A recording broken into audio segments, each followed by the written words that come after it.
Hello friends, मैं कोमल कुमारी आप लोगों के लिए लेकर आई हूँ क्लास 11 केमिस्ट्री की क्लास। ठीक है, जिसमें से हम लोग चैप्टर 1 स्टार्ट कर चुके थे, जिसका नाम है रसायन विज्ञान की मूल अवधारणा। ठीक है, some basic concepts of chemistry. तो इसमें हम लोग स्टार्टिंग से देख रहे थे केमिस्ट्री को, जिसमें हम लोग पदार्थ के बारे में पढ़ा था कि पदार्थ क्या होता है।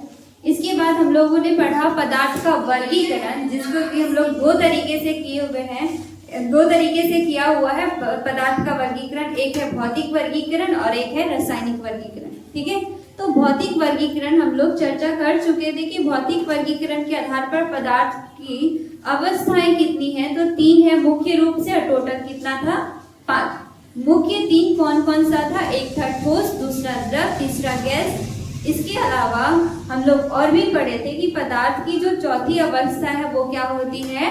प्लाज्मा। ठीक है, अब वो कैसे बनता है, वो किस प्रकार से, उसके क्या क्या गुण हैं, ये भी हम लोग देख चुके थे। इसके बाद पदार्थ की 5वीं अवस्था के बारे में हम लोग पढ़े थे, जिसका नाम क्या था? बोस-आइंस्टीन कंडेंसेट, यानी कि BEC, जिसको हम लोग शॉर्ट में कहते हैं। तो यहाँ तक तो हम लोग चर्चा कर चुके थे, भौतिक वर्गीकरण हम लोग का कंप्लीट हो चुका था। ठीक है, अब हम लोग पढ़ेंगे पदार्थ के रासायनिक वर्गीकरण। ठीक है, तो पदार्थों के रासायनिक वर्गीकरण को हम लोग यहाँ पे देखने वाले हैं। तो पदार्थों के रासायनिक वर्गीकरण,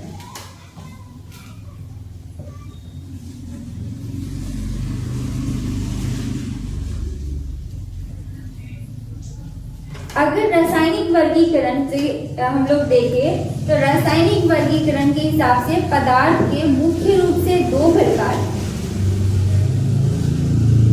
पदार्थ जिसको मेटर कहते हैं इंग्लिश में, और इसको द्रव्य भी कहा जाता है। ये भी आप लोगों को याद रखना है, ये द्रव अलग है, द्रव्य अलग है। ठीक है, तो अगर हम लोग रासायनिक वर्गीकरण में देखें तो पदार्थ को मुख्य रूप से 2 भागों में बांटा गया। ठीक है, वो 2 भाग कौन कौन सा है? सिंपल सा है, एक है शुद्ध पदार्थ और एक है अशुद्ध पदार्थ। शुद्ध पदार्थ और दूसरे को बोला जाता है शुद्ध पदार्थ, जिसको हम लोग यहाँ पे बोलते हैं मिश्रण, यानी कि मिक्सचर। ठीक है, प्योर मेटर एंड मिक्सचर। तो शुद्ध पदार्थ और मिश्रण मुख्य रूप से 2 भाग में बांटा, एक हो गया शुद्ध पदार्थ, एक हो गया मिश्रण। इसके बाद शुद्ध पदार्थ को भी 2 भागों में बांटा गया है।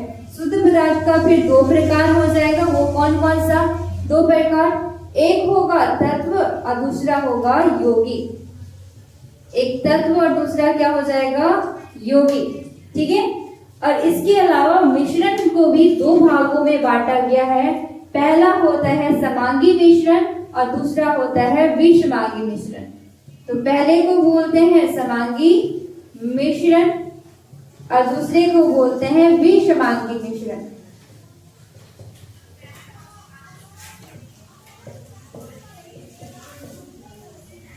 ठीक है, तो पदार्थ के वर्गीकरण में मुख्य रूप से रासायनिक वर्गीकरण में कितने भागों में बांटा? पहले 2, शुद्ध पदार्थ और मिश्रण।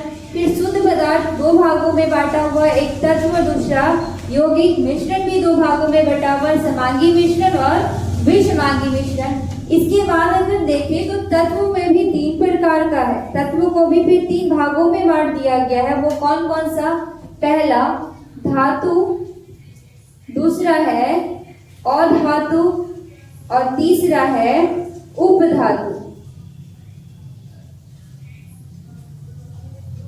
ठीक है, तो इसको हम लोग डिटेल से भी देखेंगे कि शुद्ध पदार्थ क्या है, इसके बाद तत्व किसे कहते हैं, यौगिक किसे कहते हैं, धातु क्या, धातु क्या और उपधातु क्या है। इसके बारे में आप लोग पिछले क्लास में, मतलब कि पहले क्लास 10 में आप लोगों ने पढ़ा होगा धातु और धातु के बारे में। फिर भी हम लोग यहाँ पे उसके बारे में चर्चा करेंगे। ठीक है, इसके बाद मिश्रण में हम लोग समांगी मिश्रण और विषमांगी मिश्रण को देखेंगे। ठीक है, तो पहला हम लोग स्टार्ट करते हैं कि शुद्ध पदार्थ क्या है। तो यहाँ पे पहला टॉपिक क्या हो जाएगा? शुद्ध पदार्थ।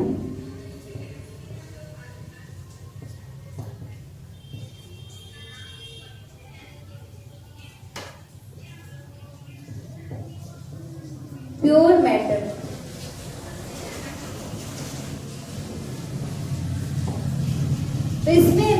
बात करें तो शुद्ध पदार्थ क्या होगा, तो इसमें जितना भी घटक होगा, जितना भी अवयव होगा, उसके द्रव्यमान का अनुपात निश्चित होगा। उसके द्रव्यमान का अनुपात क्या होगा, निश्चित होगा। तो ऐसा पदार्थ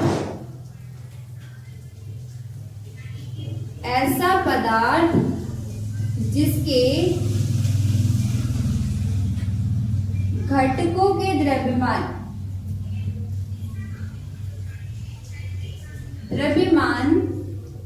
का अनुपात निश्चित हो जाए, निश्चित होता है, उसके हम लोग क्या बोलेंगे, शुद्ध पदार्थ। उसे शुद्ध पदार्थ कहते हैं। ठीक है, अगर हम लोग इसके एग्जाम्पल को देखें तो एग्जाम्पल में क्या क्या आ जाएगा। एग्जाम्पल में जितने भी तत्व हैं, हाइड्रोजन जिसको कि हम लोग H2 के फॉर्म में, अणु के फॉर्म में भी लिख सकते हैं। इसके बाद हो गया लोहा यानी कि Fe। इसके बाद जल हो गया H2O। ये भी क्या है, एक शुद्ध पदार्थ है, क्योंकि इसके द्रव्यमान का जो अनुपात है वो क्या है, निश्चित होगा।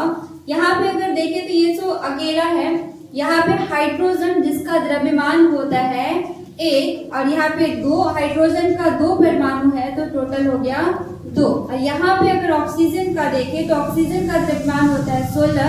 तो यहाँ पे अगर हम लोग इसका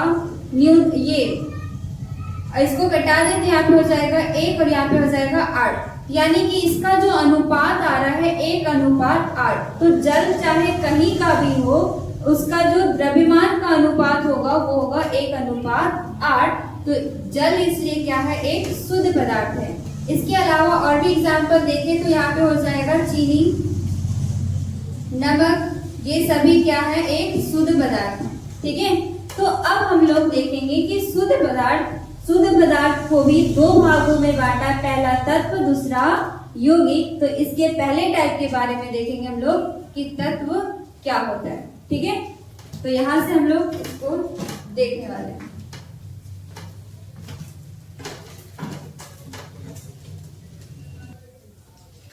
इसमें अब हम लोग देखें कि शुद्ध पदार्थ का पहला टाइप क्या हो जाएगा, तत्व। पहला क्या हो जाएगा, तत्व, जिसको हम लोग बोलते हैं एलिमेंट।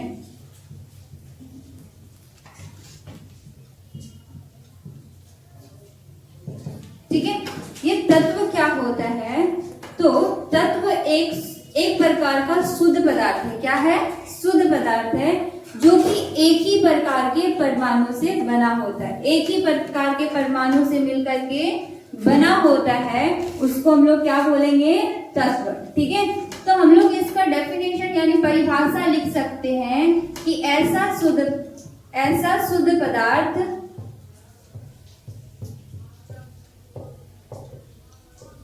जो एक ही प्रकार के परमाणु से मिलकर बना है, एक ही प्रकार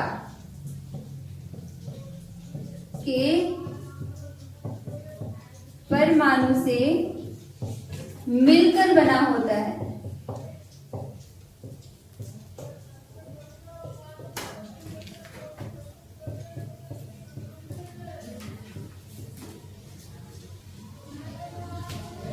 उसे तत्व कहते हैं।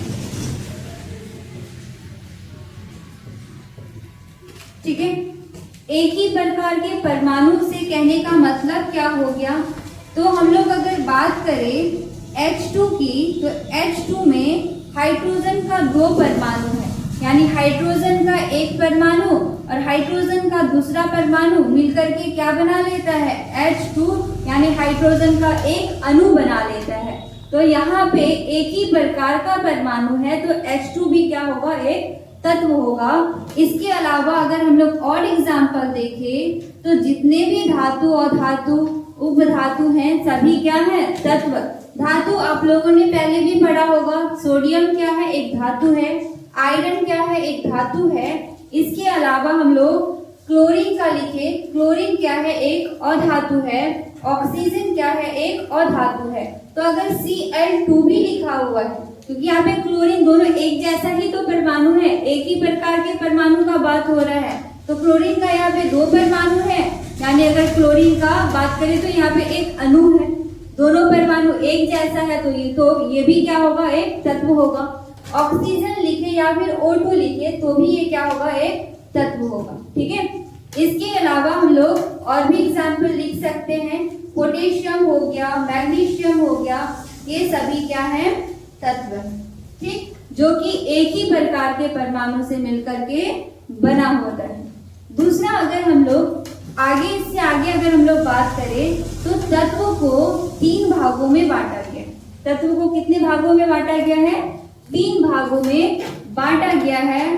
पहला है धातु, दूसरा है अधातु और तीसरा है उपधातु। तो इस तीनों को हम लोग डिटेल से देखेंगे कि धातु क्या है, अधातु क्या है, उपधातु क्या है। ठीक है, तो ये जो तत्व है, अगर हम लोग तत्व की बात करें तो अभी तक 118 तत्व की खोज हो चुकी है। ठीक है, यानी अभी तक कितना तत्व खोजा जा चुका है, 118, जिसको कि एक चैप्टर ही है इसके आगे, उसको बाद में हम लोग देखेंगे। तो सबसे पहले हम लोग यहाँ पे देख लेते हैं कि तत्व के प्रकार। तत्व के प्रकार, तो तत्व के कितने प्रकार हैं, तो तत्व को 3 भागों में बांटा गया है। ठीक है, तत्व को कितने भागों में बांटा गया है, 3। पहला क्या है, धातु, पहला है धातु जिसको बोलते हैं हम लोग मेटल।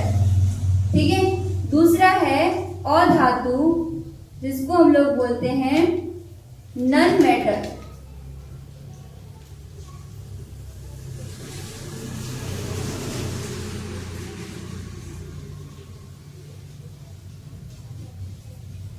और तीसरा है उपधातु। ठीक है,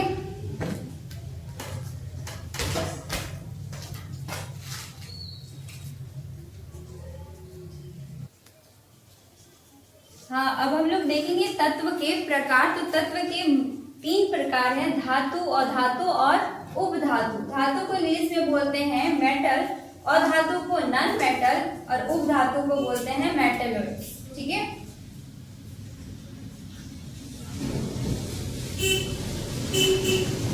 अब इसको हम लोग एक एक करके देखेंगे कि धातु क्या होता है। तो पहला ये लगाना है कि धातु किसे कहते हैं, यानी मेटल क्या होता है। ठीक है, तो इसके बारे में आप लोगों ने पढ़ा होगा क्लास 10 में कि धातु क्या होता है। धातु चमकीला होता है, धातु तन्य होता है, धातु आघातवर्धीय होता है। इसके बाद आप लोगों ने पढ़ा होगा कि धातु जो है वो ऊष्मा और विद्युत का सुचालक होता है, यानी धातु से ऊष्मा भी पास हो सकता है और करंट भी पास हो सकता है। ठीक है, तो वही चीज यहाँ पे भी है कि धातु किसे बोलेंगे, तो यहाँ पे उसके गुण के बारे में हम लोग लिख लेते हैं। तो धातुएं चमकीली होती है,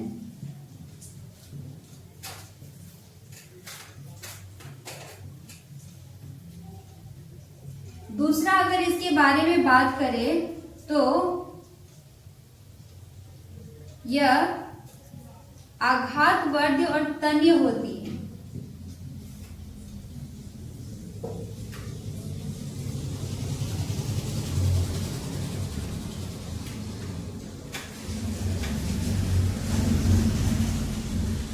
और अगर इसके बारे में बात करें आघातवर्धीय और तन्य का मतलब क्या है। आघातवर्धीय का मतलब है जिसको हम लोग हथौड़े से पीट करके पतला चादर के रूप में परिवर्तित कर सकते हैं, उसी को बोला जाता है आघातवर्धीय। उस गुण को बोलते हैं आघातवर्धीय। ठीक है, अब तन्य का मतलब क्या हो सकता है, जिसको हम लोग खींच करके यानी गर्म करने पे खींचे तो वो पतला तार के रूप में बन सकता है, तो उस गुण को बोलते हैं तन्यता।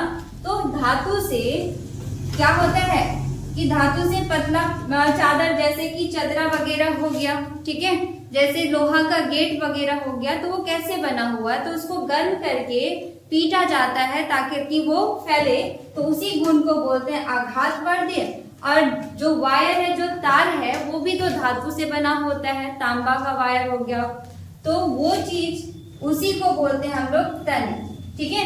इसके अलावा अगर सोना चांदी का देखें तो उससे आभूषण बनाया जाता है, तो छोटा छोटा डिजाइन किया जाता है।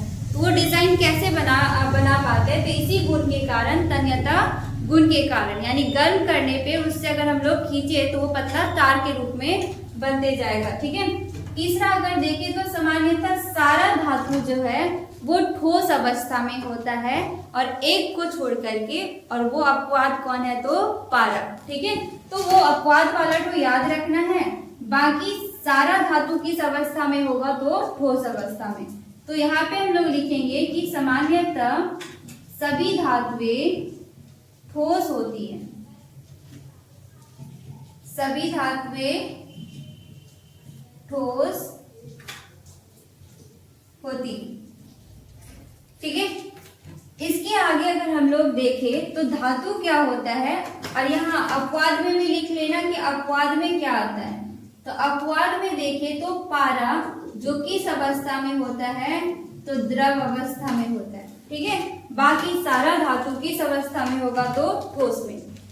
आगे हम लोग देखें तो जितना भी धातु है, मतलब सामान्यतः सारा धातु उष्मा और विद्युत का सुचालक होता है, ठीक है। उष्मा का सुचालक कहने का मतलब क्या हो गया, अगर हम लोग छड़ का एक साइड गर्म करें तो वो क्या होता है, दूसरा साइड भी धीरे धीरे गर्म हो जाता है। जैसे बर्तन, अब जैसे आप लोग खाना बनाते होंगे तो वो जो चूल्हा में चढ़ाते हैं तो वो नीचे वाला में हीट देते हैं, लेकिन गर्म जो है वो पूरा बर्तन हो जाता है।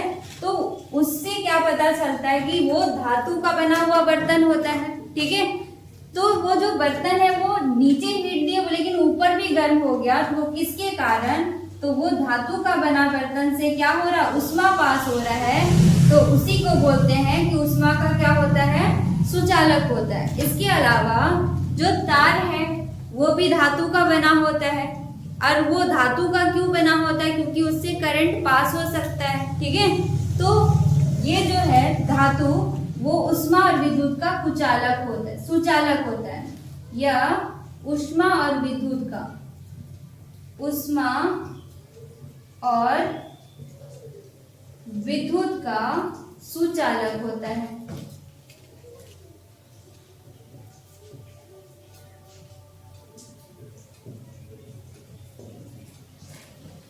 ठीक है। और एक इम्पॉर्टेंट चीज अगर देखें तो जितना भी धातु है वो क्या करता है, जैसे अगर सोडियम धातु की बात करें तो ये इलेक्ट्रॉन त्याग करके धनायन का निर्माण करता है।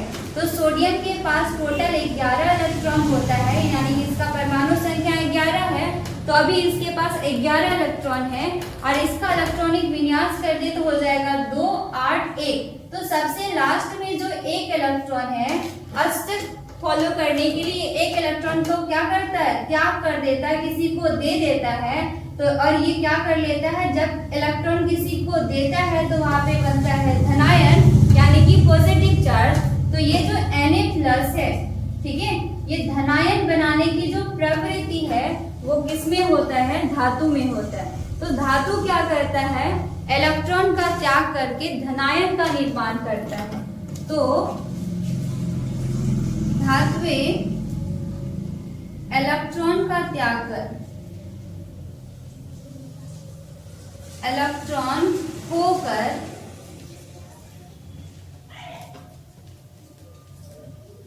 धनायन का निर्माण करता है।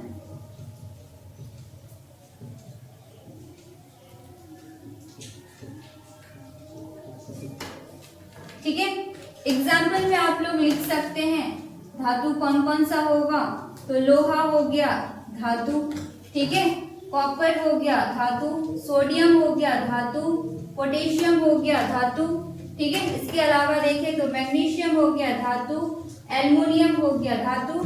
तो ये सभी क्या हैं, धातुएं हैं, और धातु का ये सब गुण है, ठीक है। पहला धातु जो है चमकीला होता है, आघातवर्ध और तन्य होता है। सारा धातु सामान्यतः सभी ठोस होता है, और एक अपवाद में है वो है पारा, यानी वो जो है द्रव अवस्था में होता है। इसके अलावा धातु जो है उष्मा और विद्युत का सुचालक होता है, यानी उससे उष्मा और करंट दोनों पास हो सकता है अच्छी तरीके से। इसी वजह से इसका यूज बर्तन में किया जाता है, बर्तन बनाने में, और इसके अलावा वायर में यानी तार बनाने में किया जाता है। ठीक है। और धातु जो है वो इलेक्ट्रॉन खो करके यानी इलेक्ट्रॉन का त्याग करके धनायन का निर्माण करता है। जैसे यहाँ पे अगर कैल्शियम का देखें तो कैल्शियम बनाता है Ca2+4। ठीक है। अगर मैग्नीशियम का देखें तो मैग्नीशियम बनाता है 2 इलेक्ट्रॉन दे करके मैग्नीशियम 2+4। एल्युमिनियम का बात करें तो एल्युमिनियम 3 इलेक्ट्रॉन दे करके या खो करके बनाता है एल्युमिनियम 3+4। ठीक है। तो ये था धातु के बारे में। अब हम लोग देखेंगे कि अधातु क्या होता है। ठीक है। तो यहाँ तक आप लोग नोट कर लेंगे, इसके बाद हम लोग देखेंगे अधातु के बारे में।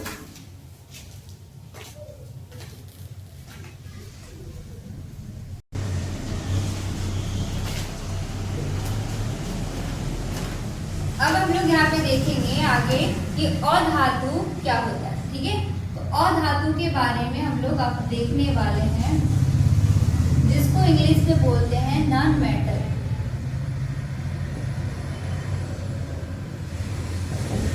ठीक। तो जो धातु में आप लोगों ने देखा वही का उसका जस्ट उल्टा कर दीजिए, वही क्या हो जाएगा अधातु। जैसे यहाँ पे हम लोग पहला पॉइंट देखें कि धातुएं चमकीली होती है, तो अधातुएं जो है वो चमकीली नहीं होती। अधातुएं चमकीली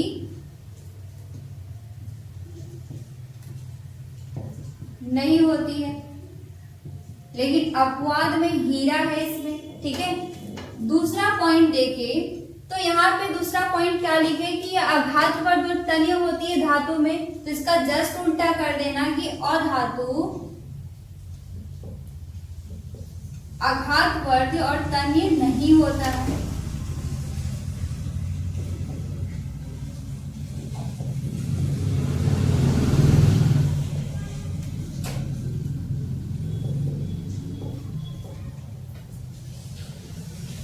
ठीक है।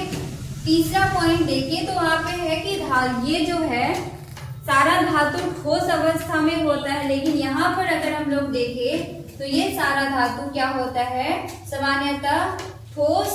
ये जो है अधातु ठोस में भी होता है, द्रव में भी होता है, गैस में भी होता है। ठीक है। तो यह ठोस, द्रव तथा गैस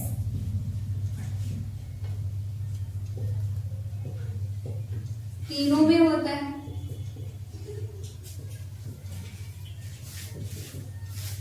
ठीक है। तीसरा पॉइंट अगर हम लोग देखें तो यह जो है ऊष्मा और विद्युत का सुचालक होता है, तो यहाँ इसका जस्ट उल्टा हो जाएगा, यह ऊष्मा और विद्युत का कुचालक होता है।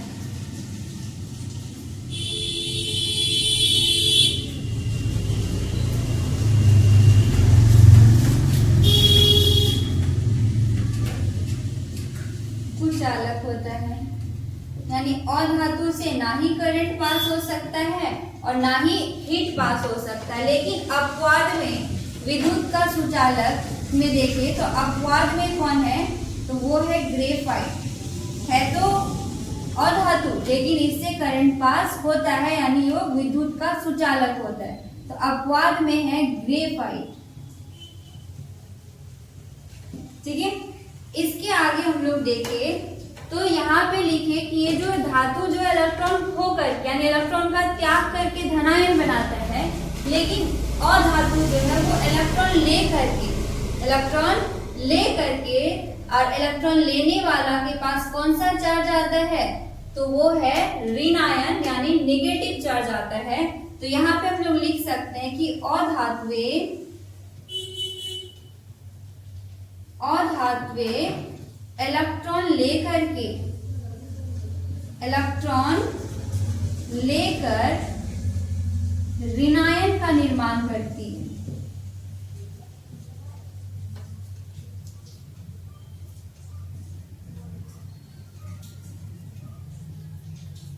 ठीक है। जैसे एग्जांपल में देखें तो क्लोरीन के पास टोटल कितना इलेक्ट्रॉन होता है, 17। ठीक है। इसका इलेक्ट्रॉनिक विन्यास देखें तो हो जाएगा 2 8 7। तो अष्टक बनाने के लिए इसको 1 इलेक्ट्रॉन लेना है या फिर 7 इलेक्ट्रॉन देना है, ठीक है। तो ज्यादा इजी क्या पड़ता है कि 1 इलेक्ट्रॉन लेकर के ये क्या बना लेता है, तो रिनाइन बना लेता है। 1 इलेक्ट्रॉन ले रहा है, इसलिए क्लोरीन के ऊपर में कितना चार्ज आता है, तो -1, ठीक है। तो Cl माइनस, इसके अलावा देखिए अगर हम लोग तो F माइनस, ठीक है। क्लोरीन क्लोरीन ऑक्सीजन देखें तो ऑक्सीजन के पास 2 माइनस होता है। तो ये था आपका एग्जाम्पल जो कि अधातु इलेक्ट्रॉन लेकर के क्या बना रही है, रिनाइन बना रही है, ठीक है। तो एग्जाम्पल में हम लोग अधातु का लिख सकते हैं, वो क्या क्या हो जाएगा, तो क्लोरीन हो गया, फ्लोरीन हो गया, ऑक्सीजन हो गया, नाइट्रोजन हो गया, ये सभी क्या है, तो अधातु, ठीक है। तो अब हम लोग आगे देखेंगे, ये था धातु और अधातु के बारे में। तीसरा एक बचा हुआ है उपधातु के बारे में, ठीक है। तो उपधातु क्या होता है, तो उपधातु में धातु और अधातु दोनों का गुण पाया जाता है, ठीक है। तो उपधातु सामान्यतः अधातु के रूप में रहता है, लेकिन अगर नॉर्मल टेम्परेचर पे देखें तो वो अधातु के तरह व्यवहार करता है, लेकिन वही उसका टेम्परेचर बढ़ा दे तो वो धातु की तरह व्यवहार करने लगता है। तो हम लोग उपधातु में लिख सकते हैं कि क्या होता है कि वो उसमें उपधातु में धातु और अधातु दोनों का गुण पाया जाता है, ठीक है। तो हम लोग तीसरा को लिख लेते हैं यहाँ पे कि उपधातु क्या होगा।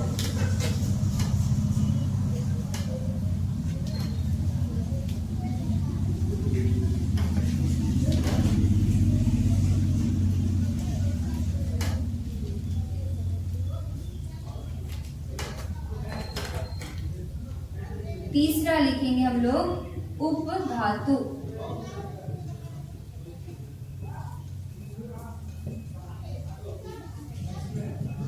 मेटल्स, ठीक है। तो ऐसा तत्व जिसमें धातु और अधातु दोनों का गुण पाया जाता है,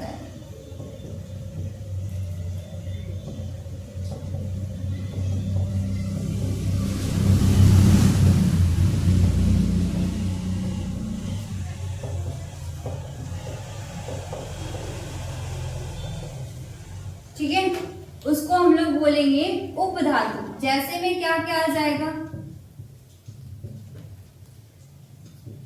जैसे में हो गया सिलिकॉन, जर्मेनियम, कैलिनियम, पॉलिनियम, ये सब किस में आएगा, तो उपधातु, ठीक है। तो ये था तत्व का तीनों प्रकार, धातु, अधातु और उपधातु। अब हम लोग शुद्ध पदार्थ का दूसरा प्रकार देखेंगे। पहला तो था तत्व, दूसरा है यौगिक, ठीक है।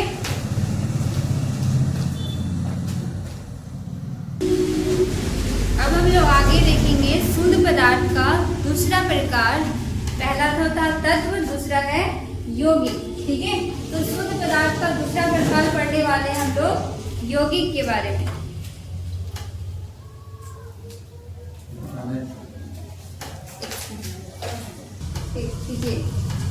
ठीक है, दूसरा प्रकार हम लोग शुद्ध पदार्थ का पढ़ने वाले हैं, वो है यौगिक, यानी कि कंपाउंड्स।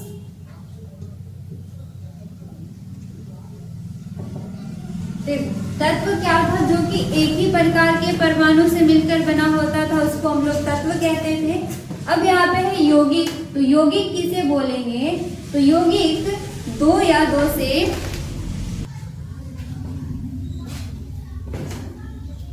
अब हम लोग आगे देखेंगे यौगिक के बारे में। तो यौगिक क्या होता है, तो यौगिक दो या दो से अधिक तत्व से ही मिलकर के बना होता है, लेकिन दोनों तत्व जो है वो अलग अलग होना चाहिए, या दो से अधिक तत्व है तो वो तीनों क्या है, अलग अलग होना चाहिए, सभी अलग अलग तत्व होने चाहिए। अगर एक ही प्रकार का तत्व होगा तो फिर वो तत्व में आ जाएगा। तो यहाँ पे देखें तो दो या दो से अधिक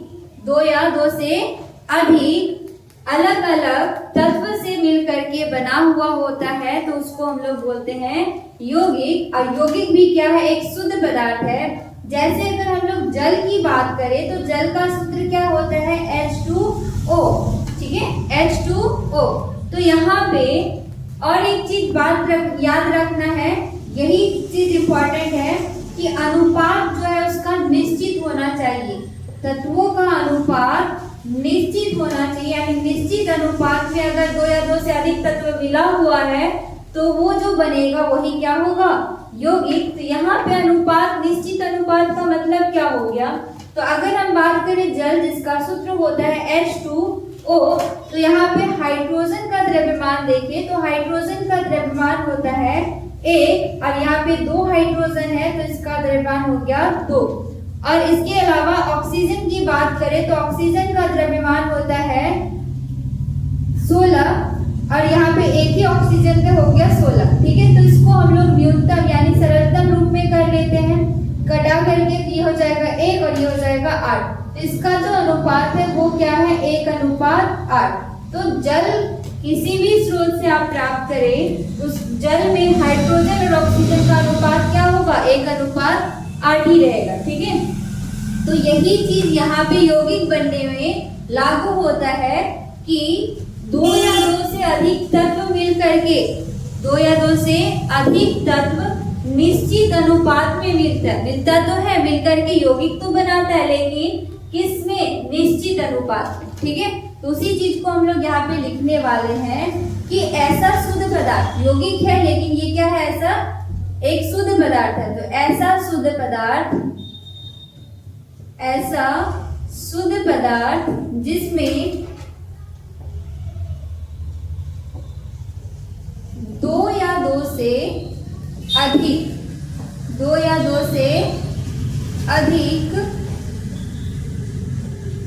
भिन्न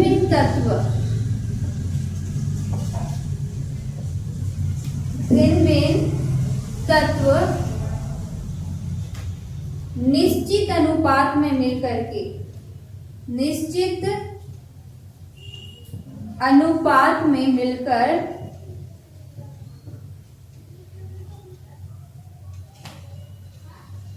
यौगिक का निर्माण करता है।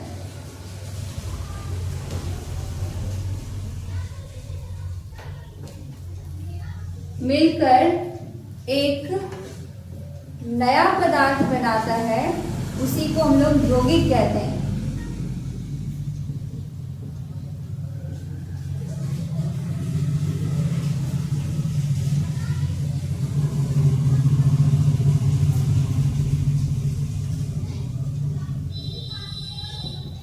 ठीक है, तो यहाँ पे यौगिक क्या है, तो एक प्रकार का शुद्ध पदार्थ है। इसमें क्या होता है, तो इसमें 2 या 2 से अधिक भिन्न तत्व यानी अलग अलग तत्व निश्चित अनुपात में मिलकर के एक नया पदार्थ बना लेता है, उसी पदार्थ को बोला जाता है यौगिक। जैसे अगर एग्जाम्पल में लिखे तो यहाँ पे हो जाएगा, जो कि आप लोगों ने समझा कि जो क्या है, जल यानी कि H2O। इसके अलावा अगर हम लोग देखें तो वो हो जाएगा नमक, नमक का सूत्र क्या हो जाएगा, NaCl, ठीक है। इसके अलावा हम लोग देखें तो हो जाएगा चीनी, चीनी का सूत्र क्या होता है, C12H22O11, ठीक है। इसके अलावा हो जाएगा आप लोगों का कैल्शियम ऑक्साइड की बात करें जो कि है कली चूना का सूत्र, तो यहाँ पे लिख सकते हैं कली चूना, ठीक है, कैल्शियम ऑक्साइड। तो ये सब है किसका एग्जाम्पल, यौगिक का एग्जाम्पल। इसमें जो है जितना भी तत्व है उसका अनुपात निश्चित होगा, चाहे वो किसी भी स्रोत से प्राप्त करे, उसके द्रव्यमान का अनुपात सब में निश्चित होगा। चीनी का फॉर्मूला C12H22O11, ठीक है। तो यहाँ से हम लोग पदार्थ के रासायनिक वर्गीकरण का एक पार्ट खत्म कर चुके हैं, जो कि था शुद्ध पदार्थ। अशुद्ध पदार्थ में हम लोग क्या क्या पढ़े, तत्व और यौगिक के बारे में पढ़े। तो तत्व भी तीन प्रकार का होता है, पहला धातु, दूसरा अधातु और तीसरा है उपधातु, ठीक है। इसके बाद दूसरा टाइप में आता है यौगिक, जो कि इस प्रकार से हम लोगों ने इसको सीखा, ठीक है।